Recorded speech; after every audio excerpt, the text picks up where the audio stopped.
Hi, everybody. My name is Stephanie Rudnick, and I'm the owner of Elite Camps.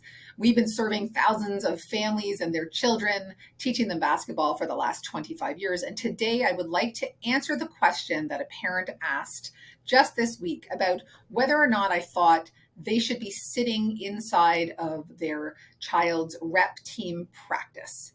So, I do have a little bit of experience from this. And again, reminding you that I'm not a parenting expert. I have no training. I'm not a psychiatrist. I'm only going to speak from personal experience. Now, as an athlete, I remember being a young person and my parents just dropped me off into the gym and they never once showed up to practice. And there was something amazing about that. I felt very free to make mistakes. I wasn't worried if my parents were watching my every move. And I felt freedom really to try and fail and, not have any judgmental eyes. Now, that was just my personal experience. I don't think my parents actually really wanted to spend the time in the gym. They were excited to get, into their own lives. But I feel like, now in this current environment, a lot of parents want to actively be involved. Now, here's one thing. If you feel like your child is in an environment where the coach might be verbally abusive or you think something isn't going well in terms of that nature, then by all means sit in on that practice. But I think what's more important is that you actually talk to your athlete and find out if they really want you there.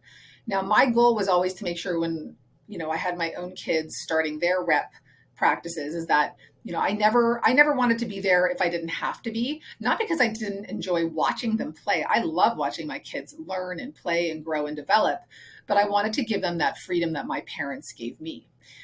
But if you do have to be in practice, please make sure you ask your child if they are comfortable with you sitting there. Okay, I think that's really important to get their consent. Now, some kids are not confident enough to tell their parents no, they don't want to hurt your feelings. So it's really important for you to gauge whether or not you should be sitting there.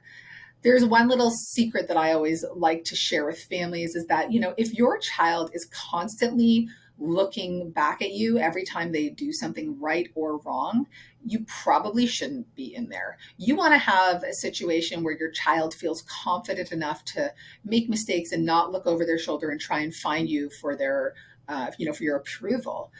So just something to keep in mind. I love the fact that when I'm at my children's games, they're never looking into the stands, whether I'm cheering or disappointed. They're just playing their game and they're actually looking towards their coach for that kind of visual and verbal feedback.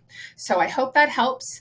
If you have any other questions or you want something else answered, please feel free and reach out. My contact information is in the details. And have a wonderful sports journey. Audio Jungle.